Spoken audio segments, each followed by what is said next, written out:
Starting.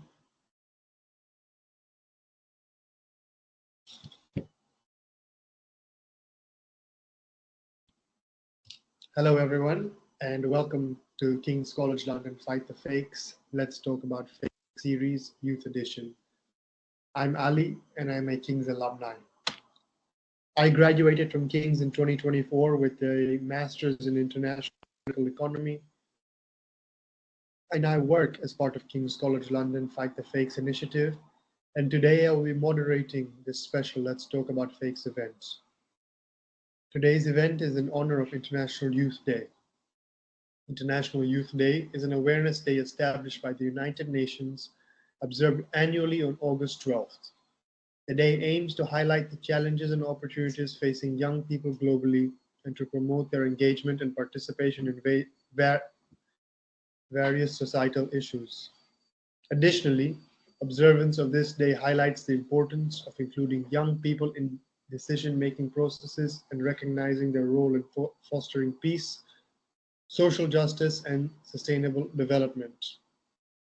It also encourages dialogue between youth and leaders to create a more inclusive society that values the contribution of young individuals. With this in mind, King's College London and University College London Fight the Fakes have partnered to bring you this special youth-focused edition of Let's Talk About Fakes to discuss how young individuals can contribute to the fighting of global issue of substandard and falsified medicines. Before we dive into our detailed agenda, let's set the scene by understanding the key terms we'll be discussing today, which are substandard and falsified medicines. They're often referred to as SF medicines or fake medicines. According to the World Health Organization, substandard are also called out of specification as authorized medical products that fail to meet their quality standards or specifications, or both. They're also unregistered or unlicensed medical products that have not undergone evaluation and approval by the national or regional regulatory authority. Lastly, falsified medical products, are medicinal products that are deliberately or fraudulently misrepresent their identity, composition, or source. For the purpose of this webinar, we'll use terms like fake medicines or in some cases SF medicines. Today I'm joined by Priyal from University College London Fight the Fakes. And if Priyal, you'd like to introduce yourself. Thank you, Ali. So, hello everyone. My name is Priyal and I'm going into my third year of pharmacy at UCL. And I'm also the student lead for UCL Fight the Fakes. So I guess I'll talk a little bit about me and why I have an interest in fake medicines. On my father's side, my father grew up in Kenya. I've got family in Kenya. So I've heard a lot of stories about them, about people encountering fake medicines, unfortunately.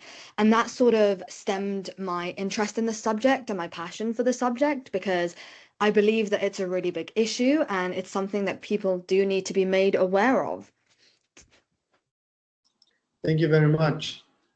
I think I'm going to dive straight in and I'll just start the discussion. If that's okay Sure. with you? Yeah. I'll ask you a couple of questions. If you want to give me your answer, then I will also contribute as well. Sounds good. Okay. In your opinion, Priyal, how do fake medicines impact society? So I think fake medicines can impact society in a bunch of different ways. I think one of the main ways that they do that is through therapeutic failure. So if a patient is taking a drug and it's not actually what it says it is, for example, that means their disease isn't going to get resolved. And obviously, then their disease isn't getting treated. This can then lead to, unfortunately, things like, for example, death. So obviously, this is a major issue. I think another way that fake medicines impact society is, for example, they might be toxic or they might be poisonous. Therefore, it's going to cause harm to the patients, which we don't want at all. Another thing that fake medicines can cause is also, I guess, cause a loss in trust in the healthcare system, or even causing patients to have hesitation to even take the medicines in the first place because they might be worried about what the medicine is going to do to them. I agree with you. I think the repercussions are severe and widespread. You have talked about mortality and loss of trust in the healthcare system, but I also want to add on that there's a significant financial loss for both the individuals and healthcare sectors, and the exacerbation of such global health inequalities as such. And lastly, I also think the proliferation of organized crime networks that are involved in the distribution of fake medicine, it gives them some sort of opportunity to continue their business. Yeah, I definitely agree. Those are some very valid points. Moving on, what roles can young people play in raising awareness about the dangers of fake medication, according to you? Okay, so I think that there's two major ways that young people can help raise awareness. Just to give a little overview, I think the two main things are, first of all, spreading information on social media, and I also think word of mouth. So if we look into spreading information on social media, this could be through, for example, posting on stories or tweeting or reposting or using hashtags. But I also think, just to add on to that a little bit, one thing that we have to be careful of is we have to make sure we're spreading information that is reliable. So, for example, making sure we're using information from reliable resources such as the WHO and liking their posts, for example, so it gets exposed to more people and we raise more awareness to people about the dangers of substandard and falsified medicines. And I think the other way that I mentioned earlier was word of mouth, right? So this might sound a little surprising, but some people I know didn't know that fake medicines existed. So by talking to people and starting those conversations, I think it really helps people be aware that this is actually a real issue that people are facing every day. Thank you very much. I definitely think young people can play crucial roles, like you've mentioned, in both advocacy and utilizing social media. Additionally, I'd like to just say that just joining collaborative efforts, partnering with healthcare professionals, organizations, if you can. I mean, in terms of what we're doing right now, Kings Fight the Fakes and UCL Fight the Fakes are partnering to bring you this special edition of International Youth Day, which I think is one of the ways, again, young people can play a role in the fight against fake education. I have another question. What do you think are the key challenges faced by youth in their fight against fake medicines, and any ways they can overcome them? So that's a really good question. I think there's a couple different ones. I think the first being that, as I mentioned earlier a little bit, some youth just might not know that this exists. And I think one of the ways of overcoming that is, for example, like what we're doing today. We're having a conversation, we're doing an interview about fake medicines, and then this can be spread on social media. People can learn about fake medicines and learn that they're a real issue. I think another challenge would be knowing that fake medicines exist, but not knowing how to spot them. So people know that they exist, they know that they're a problem, but they don't know how to spot them. So I think the way of overcoming that is actually teaching people how they can spot fake medicines. And for example, this could be through looking for spelling errors on the packaging or the patient information leaflet, or looking at the medicine quality and the appearance, or seeing if there's any compromised packaging, for example. I think another challenge, just from my personal experience, is from my family in Kenya. They've told me that, for example, some people can just walk into pharmacies and buy antibiotics without a prescription because some of those pharmacies aren't actually kind of registered with the appropriate boards. And so, obviously, if they're not registered, some of those medicines might be fake medicines, and that can be really dangerous. So, one of the things that I was actually reading about was there's this system called the TRVST system, which stands for Traceability and Verification System. And I believe this was an app that was developed during the pandemic. And it is essentially an app people can get on their phones, and you scan the barcode of a medical product, and it will basically tell you in real time if that product is authentic or not. And so this could be really useful, for example, people like how I was describing before, going into pharmacies to check, is this medicine real or is this medicine fake? Because obviously that can really also help save lives as well. I think it's available in 3 countries at the moment, but I think they're hoping to try and make it more widespread in the future. Yeah. Sorry, for our listeners when they listen to this, do you know what 3 countries? And if you can just name the app again. So I think one of them is Nigeria. I don't know the other two. But then the app was called Trust, but it's spelled TRVST. Okay. Yeah. Yeah, I think that is a very good resource that is developing. Obviously, insufficient access to accurate information is one of the challenges in the fight against fake medications. Yeah. So hopefully, when this Trust app grows, and if it does, that will be a very useful resource to bring awareness to people. I think also, just to add with that app, so they started doing it just to check if COVID-19 vaccines were fake or if they were real.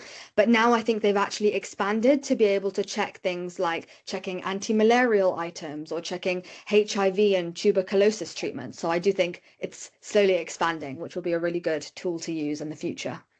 Absolutely. Moving on, uh, do you believe universities, or how can universities integrate education on fake medicines into their curriculum to empower students, if you think they can? I definitely think they can. I think it's a great way to start teaching people that fake medicines do exist. You asked me how they can do that. I think, first of all, if, for example, in modules, maybe having lectures on fake medicines and what the impacts that they have. I know for us in UCL, we've definitely had a couple lectures about substandard and falsified medicines and how to spot them, like how I mentioned before, looking for spelling errors and kind of the quality of the medicine. And I think especially as pharmacy students, like it's important. We're going to be handing out medication to patients. We want them to be safe, so we want to be able to try and do our best to spot those fake medicines. I think another way in which universities can integrate education on fake medicines is by, for example, maybe running workshops or getting guest lecturers in order to further increase people's knowledge about the dangers of substandard and falsified medicines.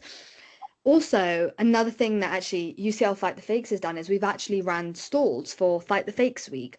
So we ran these in the UCL School of Pharmacy where we had interactive games, for example, where you have to spot the fake medicine. So you've got the real image of a medicine and you've got a fake image of a medicine, and then people have to try and figure out which one is real and which one is fake. And I think doing fun interactive things like that through then allows also our peers to be able to learn more about this important topic as well. Okay. So if I get it correctly, you mentioned 3 things. One, you could include modules or some seminar and lectures on fake medications in health education, science, and science courses as well. Yeah. Number 2, you talked about workshops, so interactive sessions with experts. Mm-hmm. And lastly, for our viewers, you've said, again, interactive or project-based learning, where you were encouraging students to maybe join, for example, your stall or other projects, so we can have, interactive fun games and maybe some research on counterfeit medicines. Yeah. I also think, sorry, just to add, That's another thing that they can do is, for example, when you're seeing the authenticity of a medicine, the real true way to check it's through a lab, right? So I guess we could also, in some university modules, maybe have some lab workshops where you're going into the labs using things like, for example, UV spectroscopy to see if a medicine is fake or if it's real. So you could also have those sorts of sessions where it's like in-person practical to really get people engaged. Yeah, that sounds good as well. Absolutely. And any thoughts on training or other resources that can empower people? Obviously, we know now what sort of education they can get, but any other training you believe that uh, can be provided to them? I think just in general, in terms of what people need to be trained to know, just is, for example, knowing where to buy their medicines from in terms of a reliable pharmacy, because nowadays people can buy medication online from online pharmacies, right? But some of those online pharmacies might not be authentic. So I think if people know that they can, for example, go onto the GPHC website and see if a pharmacy is registered through the GPHC, then that can be a really useful tool or resource that they have to be able to check, is this online pharmacy authentic or is it not? I think that could be quite a good thing. I think another resource that young people, for example, should know about, or everyone in general, to be honest, is, for example, being able to go to reliable websites such as Fit for Travel. So if you're traveling and you're going to another country, Fit for Travel actually has a really good section that talks about what to look for as a traveler in terms of checking to see if your medicines are fake or not. So it talks about the things like the spelling errors and the patient information leaflets, or the medicine quality or the compromised packaging. So going to reliable websites as those resources to help you is also a really useful thing. And then I guess also I've sort of mentioned this before, but the Trust app as well Yeah. is quite a good resource to empower young people and being able to be confident that their medicine is not fake. Thank you. Yeah, this, you almost answer my next question as well, with how can young people leverage technology or social media? You've talked about, um, online platforms such as Fit for Travel, which are established platforms for reporting and sharing information that people should be aware of. We're talking about the Trust app. So yeah, this does answer my next question. We'll just move on. Sorry about that. That's okay. Um, Moving on then, is there any ways you think young people can educate their communities about the risks of fake medicines? I know a few. I mean, I was going to talk about awareness campaigns, maybe workshops, or sort of just storytelling. If there's something you want to add on, or Yeah, I think just sorry, going off of what you said in terms of storytelling, I think that's a really important tool to use, because at the end of the day, we have to remember that there are real people facing the dangers of fake medicines. There are real people who are facing the repercussions of what fake medicines can do. And I think it's important to highlight people's stories and be able to share them, just to make sure that people are aware that this is a real issue and it's happening to real people. And I think that's a really important part. And I think also, just to piggyback off of that storytelling idea, then it's also, how can young people educate their communities? Well, you need to share it somehow to your community. So then that then comes back to social media and sharing it online, so that you're actually having a global reach on a global scale, which I think is quite important. yeah, absolutely, that is very important. Also, sorry, Sorry. just to add, in terms of that social media as well, I think one of the things that we try to do as UCL Fight the Fakes is, so we have a social media team of people who do run that side. But in terms of the social media, one of the most important things I think is the use of hashtags. Like, it sounds so simple, but I think using hashtags repetitively throughout your post, the same hashtags, it makes it so much more easier for people to then find information about substandard and falsified medicines, because all they're doing is they're clicking on that one hashtag and it's taking them to a whole bunch of information. So it's easily accessible and makes them more likely to be able to read all that information. I agree with you. I think hashtag campaigns to raise awareness and create viral content is a very good way to spread information on the dangers of the fake medication. Yeah. Well, thank you very much for everything you've said. I have my last question for you for this webinar today.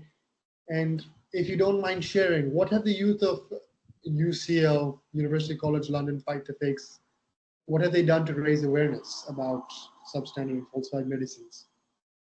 So, done quite a bit, but I feel like it's an ongoing thing that we're trying to do. But I think, okay, so some of the things we've done, for example, we've run some events, like I mentioned, our stalls that we've run for Fight the Fakes Week. So we've done like World Map games and the Spot the Fake games and that sort of thing.